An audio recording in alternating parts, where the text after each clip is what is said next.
Hello investors, welcome back to our YouTube channel. तो video में आगे बढ़ने से पहले मैं आपको एक सिनेरियो इमेजिन करने को कहूँगा ताकि ये वीडियो आपको अच्छे से समझ में आए। तो मान लीजिए आपका और आपके दोस्त का एक साथ एक अच्छे टेक कंपनी में जॉब लग जाता है, जहां आप दोनों को पर मंथ 20,000 रुपए की सैलरी मिलती है और आप डिसाइड करते हो कि आप अपनी सैलरी का 10% SIP के थ्रू इंडेक्स फंड में इन्वेस्ट करोगे। और वहीं आपके दोस्त की मेंटेलिटी है कि वो मात्र 2,000 महीने का बचाकर कोई अंबानी या अडानी नहीं बनेगा, पर आपको पता है कि यही 2000 तो अभी बस बीज है और इसी 2000 से मैं आने वाले 15 सालों में लाखों कमाऊंगा। और आप फैसला लेते हो कि आप पर मंथ 2,000 रुपए का SIP कंटिन्यू रखोगे 15 सालों तक। वहीं आपका दोस्त कुछ नहीं करता, इस 2,000 को पर मंथ वेस्ट कर देता है फालतू की चीजें लेने में। अब चलिए टाइम ट्रेवल करते हैं और चलते हैं समय में आगे। तो 15 साल बाद इसी 2,000 से 13% का कंपाउंडेड रिटर्न ले लेकर आपके पास होंगे 11,11,000 रुपीज के आसपास। वहीं आपके दोस्त के पास अभी भी होंगे 0 रुपीज। और यहीं अगर आप इसे और मात्र 5 सालों तक कंटिन्यू रखोगे तो आपका पैसा डबल हो जाएगा और आपके पास होंगे 22,91,000 रुपीज के आसपास। अब अगर आप अपने 2,000 को इन्वेस्ट करना बंद भी कर दोगे तो उसके बाद भी कंपाउंडिंग आपके पैसे को बढ़ाता जाएगा, डबल करता जाएगा और आप हंसी खुशी रिटायर हो सकते हैं। वहीं आपके दोस्त के पास अभी भी होंगे 0 रुपीज। अब ये मैजिक कैसे हुआ वो हम वीडियो के आगे डिस्कस करेंगे, पर अगर आपको ये वीडियो में थोड़ा भी इंटरेस्ट लग रहा है तो इस वीडियो को लाइक कर दे, क्योंकि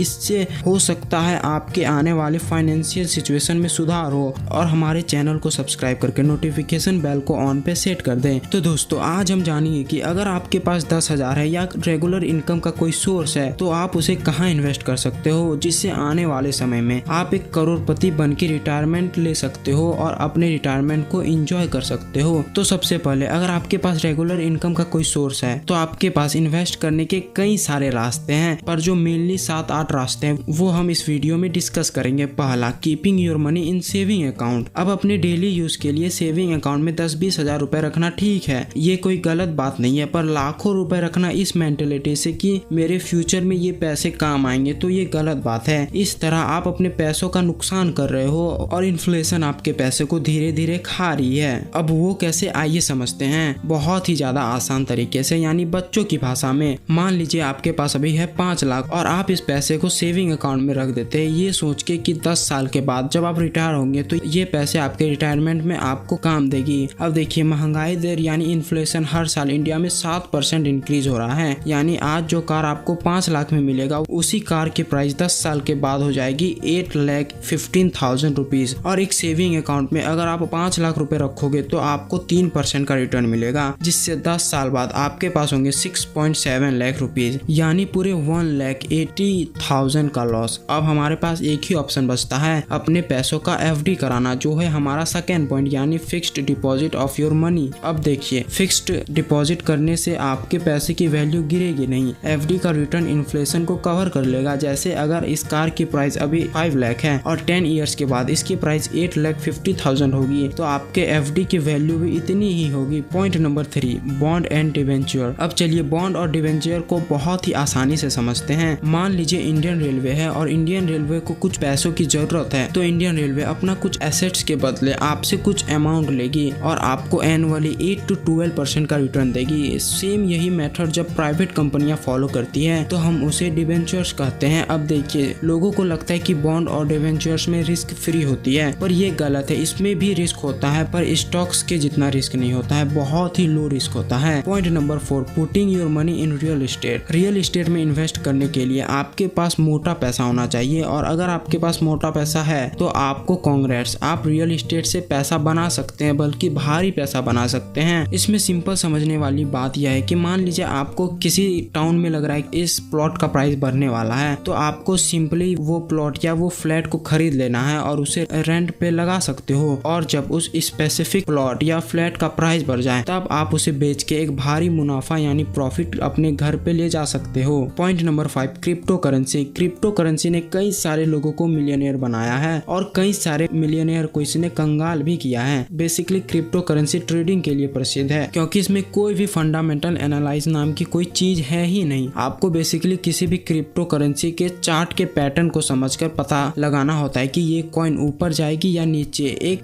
सर्टेन टाइम ऑफ पीरियड के लिए आप क्रिप्टो करेंसी को लॉन्ग टर्म के लिए भी होल्ड कर सकते हो। Point number 6, SIP and lump sum in index fund and individual company. तो चलिए सबसे पहले हम SIP और लमसम को समझ लेते हैं। SIP का मतलब होता है सिस्टमेटिक इन्वेस्टमेंट प्लान। कई सारे लोग SIP को बैंक के लोन के EMI की तरह समझते हैं। उन्हें लगता है कि अगर हम इसे बंद कर देंगे तो हमारा क्या होगा, कहीं हमारे घर में पुलिस तो नहीं आ जाएगी ना, या हमारे ऊपर कोई केस वेस तो नहीं हो जाएगा ना। पर ये बैंक का लोन नहीं है, ये आपका इन्वेस्टमेंट है। आप जब चाहे इसे बंद कर सकते हैं और जब चाहे इसे स्टार्ट कर सकते हैं। अब चलिए लमसम का मतलब समझते हैं। लमसम का मतलब होता है एक साथ अपना पैसा इंडेक्स फंड में डालना या किसी इंडिविजुअल कंपनी में डालना। अब देखिए इस कॉन्सेप्ट से हमारे पास 4 केस आते हैं। पहला SIP in index fund, second SIP in individual company, third lump sum in index fund and fourth and the last lump sum in individual company. अब चलिए इन चारों केस को अच्छे से समझते हैं। पहला SIP इन इंडेक्स फंड। देखिए इंडेक्स फंड को हम हमारे देश की इकोनॉमी भी समझ सकते हैं और आने वाले 10 या 20 सालों में अगर वहाँ की सरकार अच्छी है तो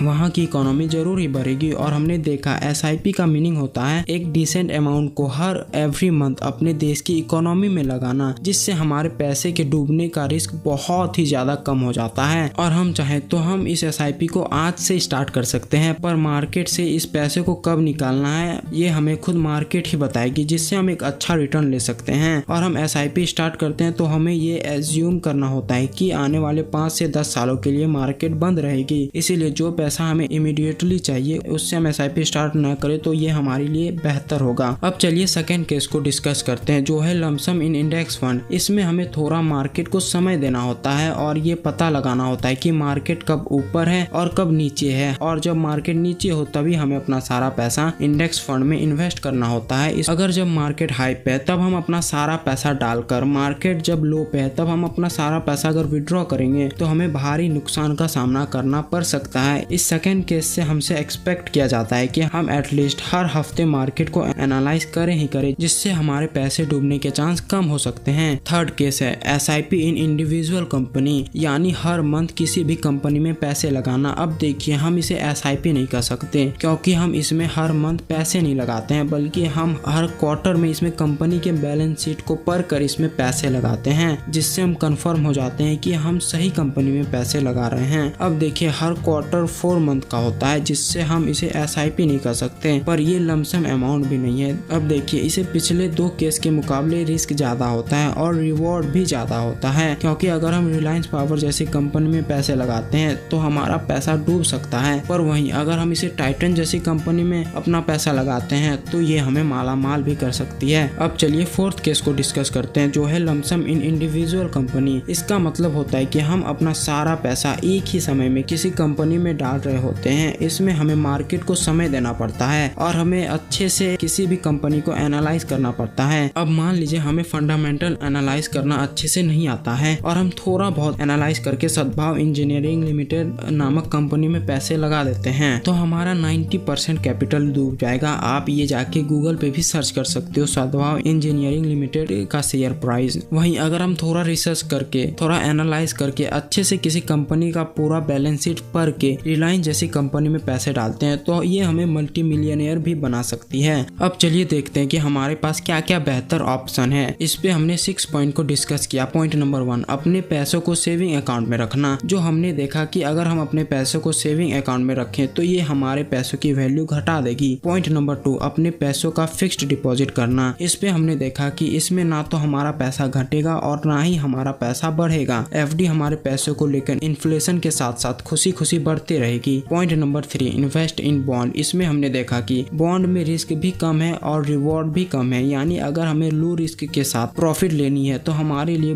बॉन्ड एक बेस्ट ऑप्शन है, पर हमें बॉन्ड में मिनिमम 1 लाख तो इन्वेस्ट करना ही पड़ेगा, वो भी लंबे समय तक। Point number 4, invest money in real estate. इसमें हमने देखा कि अगर हमें लो रिस्क पर अच्छा प्रॉफिट चाहिए तो हम रियल एस्टेट के साथ जा सकते हैं, अगर हमारे पास इतना पैसा है जितने से हम एक प्लॉट या फ्लैट ले सकते हैं। Point number 5, invest money in crypto currency. हमने देखा कि क्रिप्टो करेंसी ब्लॉकचेन टेक्नोलॉजी से बने होते हैं और मैक्सिमम लोग क्रिप्टो करेंसी का यूज ट्रेडिंग करने के लिए करते हैं। Point number 6, SIP and lump sum in index fund and individual company. इस पे हमने 4 केस को डिस्कस किया। पहला SIP इन इंडेक्स फंड, दूसरा SIP इन इंडिविजुअल कंपनी और तीसरा lump sum in index fund and fourth lump sum in individual company, और हमने ये भी देखा कि इन सब में से सबसे कम रिस्क और कम रिवॉर्ड किस में है और सबसे ज्यादा रिस्क और सबसे ज्यादा रिवॉर्ड किस में है। तो फ्रेंड्स, अगर आपको SIP वर्सेस लमसम को अच्छे से स्टोरी की मदद से समझना है तो आप मेरी इस 15 मिनट वाली वीडियो को देख सकते हैं। इसमें मैंने अच्छे से SIP और लमसम के सारे डाउट को किल कर दिया है। और तब तक अपना वैल्यूएबल टाइम मुझे देने के लिए, मुझे इस काबिल समझने के लिए आपका बहुत ही ज्यादा धन्यवाद। और अगर आपको ये वीडियो पसंद आई हो तो इस वीडियो को लाइक कर दे और हमारे चैनल को सब्सक्राइब कर दे। तब तक के लिए जय हिंद, मिलते हैं नेक्स्ट वीडियो में, बाय बाय।